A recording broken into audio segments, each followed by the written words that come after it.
जब पैसा डूबता है तो आक्रोश फूटता है। कुछ यही देखने को मिला जालौन में। जी हाँ, जब सहारा एक ऐसी कंपनी थी जिसने लोगों का पैसा इन्वेस्ट कराया और आखिर अब लोगों का पैसा नहीं मिल रहा है तो गुस्सा स्वाभाविक है। ऐसा ही गुस्सा देखने को मिला है जालौन में, जहां पर निवेशकों ने सहारा समय के कार्यालय पर जाकर हंगामा करना शुरू कर दिया। इस खबर पर अधिक जानकारी के साथ हमारे संवाददाता देवेश कुमार सोनकार फोन लाइन पर मौजूद है। देवेश जी, क्या मामला था और किस तरह का हंगामा हो रहा था? जी नवीन जी, मैं आपको बता दूं, ये मामला जनपद जालौन के उरई नगर क्षेत्र में स्टेशन रोड पर सहारा इन्वेस्टमेंट की एक मेन ब्रांच है, जहां पर लगभग पूरे जनपद की 10 शाखाएं जहां से संचालित होती हैं। जी। तो आज वहां का कोई एक एरिया मैनेजर है जो ऑडिट करने आया था और निवेशकों को लगा कि शायद ये शाखा को बंद करने आया है, तो निवेशक और एजेंट ये दोनों वहां इकट्ठा हुए हैं और वहां हंगामा हुआ है। जी, कितने कर्मचारी आए थे और क्या उनके इरादे क्या थे? क्या वहाँ से कुछ सामान निकालने आए थे या कोई अपना सरकारी काम कर अपना जो शाखा का काम करने आए थे, या और फिर आखिर किस तरह का ये हंगामा चलता रहा? जी नवीन जी, इस बारे में जो जानकारी निकल के सामने आई उसमें एक ही बंदा आया था, इनका जो एरिया मैनेजर था वो ऑडिट करने आया था। तो ऑडिट का पे जो जब ऑडिट किया है तो उसका मोटो ये था कि इस शाखा को अब यहाँ से बंद कर दिया जाए, ताकि चूंकि दरअसल है क्या, मैं आपको बताऊं, ये पूरे प्रकार को लेके ये पिछले 2-2.5 साल से कम से कम ये हंगामा चल रहा है। कई बार निवेशकों ने और एजेंटों ने जिलाधिकारी को भी ज्ञापन दिए हैं और सबसे बड़ी बात यह है कि जनपद में लगभग 5 करोड़ से ज्यादा रुपए निवेशकों का फंसा हुआ है जी।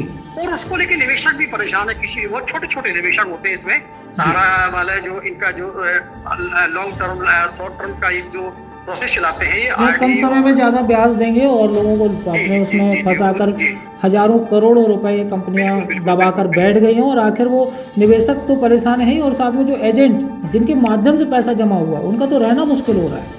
जी बिल्कुल, ऐसे में हमने निवेशकों का दर्द भी जानने की कोशिश की। तो निवेशकों के अलावा एजेंटों से भी हमने जब बात की तो एजेंटों का भी कहना ये था कि भैया हम लोग तो इतने परेशान हैं कि हम लोगों को घर में रहना दूभर है, निवेशक हमारी जान पर लेने पर भी उतारू हो जाते हैं, कभी कभी ऐसे हालात हो जाते हैं तो हम लोगों को मजबूरन पुलिस की शरण लेना पड़ती है या अपने आप को किसी तरह से बचाना होता है। तो ये हालात है क्योंकि सहारा इस समय पेमेंट वापसी नहीं कर रही है, निवेशकों का पैसा वापस नहीं हो रहा है और लगभग 5 करोड़ के आसपास का अभी सुबुहाट सामने आई है, लेकिन ये संख्या, ये आंकड़ा बढ़ सकता है।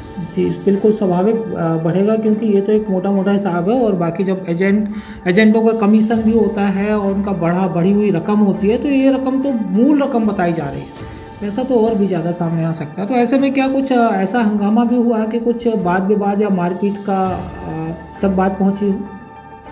देखिए, हंगामा काफी देर तक होता रहा लेकिन वाद विवाद और मारपीट इसलिए नहीं हो पाई है क्योंकि जो वहाँ एजेंट थे या निवेशक थे वो चाहते थे कि मामला शांति से निपट जाए, कि ये शाखा बंद ना हो और वो ये भी चाहते थे कि भाई हमारे निवेश द्वारा जमा किया निवेशकों का जो पैसा है वो किसी भी तरीके से उनको या तो कोई एक जो लीगल अथॉरिटी है वो आश्वासन दे लाके कि भाई कब तक ये पैसा किस तरीके से वापस होगा निवेशकों का। तो कम से कम बोले उनको, हमको एक ऐसा आश्वासन चाहिए ताकि हम अपने निवेशकों को बता सकें, उनको संतुष्टि करा सके कि ताकि उनका जो जमा पूंजी है या उनकी जो गाड़ी कमाई का जो पैसा है वो उनका वापस जा सके। इसी को लेकर आज जब वहां पर जो कोई राय करके हैं वो वहां पहुंचे थे एरिया मैनेजर ऑडिट करने के बहाने, तो उनका कहना ये था कि अब इस शाखा से टर्नओवर आगे नहीं जा रहा है तो ये लिहाजा शाखा को बंद कर दिया है, जिस पर निवेशकों और एजेंटों का गुस्सा साथ में आसमान पर पहुंचा और उन्होंने कहा कि आप इसको ऐसे कैसे बंद कर सकते हैं, आप निवेशकों का यहाँ का जनपद का जो भी पैसा आप लौटा दीजिए या उनको कोई ऐसा रास्ता दीजिए तो ताकि वो उनको लगे कि उनका पैसा सुरक्षित है और उसके बाद आप इसको बंद कर दीजिए, कहीं कुछ नहीं हुआ। तो क्या हंगामे की सूचना पर पुलिस या प्रशासनिक अधिकारी कोई मौके पर पहुंचा था?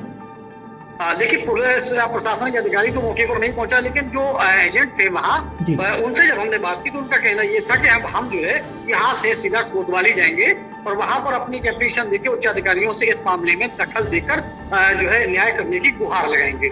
अंत में क्या हुआ देवेशी, क्या उनको ऑडिट करने दिया गया या शाखा बंद करने की प्रक्रिया को आगे बढ़ाए जाने दिया या रोक दिया गया उन्हें? बिल्कुल, सारा का सारा प्रोसेस वहीं रोक दिया गया है। ऑडिटर जो आए थे उनको बोले आप ऑडिट कर लिए, सब कुछ कर लिए, लेकिन शाखा आप बंद नहीं कर सकते। उसके बाद उनको अपने साथ लिया एजेंटों ने और उनको लेके कोतवाली की ओर वो रवाना हो गया अग्रिम कार्रवाई के लिए। चलिए बने रहिए इस खबर पर, और अपडेट आता है तो उस पर भी हम आपसे चर्चा करेंगे। बहुत बहुत शुक्रिया इस पूरी जानकारी के लिए। तो ये थे हमारे संवाददाता देवेश कुमार स्वर्णकार जालौन से, जो इस घटना से जुड़ी पूरी जानकारी हमें दे रहे थे। हम लोग का ये सबका कहना हुआ है, तमाम जो शादी कर रहे हैं जमाकर्ता लोगों का सबका यही कहना है कि यहाँ जब तक भुगतान न हो जाए इस कंपनी को, इस ब्रांच को बंद ना करा जाए। अगर ये ब्रांच बंद हो जाती है तो हमारा जो जमा करता है, अभी भी हम लोग को 8 साल से हम लोग को बहुत परेशानी दिक्कत हो रही है घर पे रहना। अगर ब्रांच बंद हो जाएगा तो हम लोगों को इतनी दिक्कत हो जाएगी कि हम लोग यहाँ रह नहीं पाएंगे। तो हमारा ये निवेदन है सरकार से और प्रशासन सबसे। अभी आपने किसी से शिकायत की है? शिकायत तो अभी नहीं की है, क्योंकि अभी हम लोग आज स्टार्ट करने वाले थे, क्योंकि आज लास्ट ऑडिट होने वाली है फाइनली कि ये ब्रांच बंद करने के उसमें आए थे। तो इसलिए हम लोग सब लोग इकट्ठा हुए हैं और अभी हम लोग हो सकता है मानिए का नाम अपने यहाँ जो कोतवाली है उरई में जाए और का नाम ज्ञापन दिया जाए आगे चल के। मगर अभी फिलहाल में कार्रवाई यही है कि इनको हम लोगों को यहाँ पे इनको रोक के रखा है, जिससे कि हम लोगों का भुगतान हो, ऊपर से कोई आदेश सटीक दिया जाए हम लोगों को। खबरें लगातार जारी है, देखते रहिए news beat. PK University. Build a great career at PK University. Admission open for medical science, B Pharma, M Pharma, BSc, BTech, MTech and Polytechnic Diploma. Contact now www.pkuniversity.edu.in. Address Thandra Village, Jhansi Road, Shivpuri.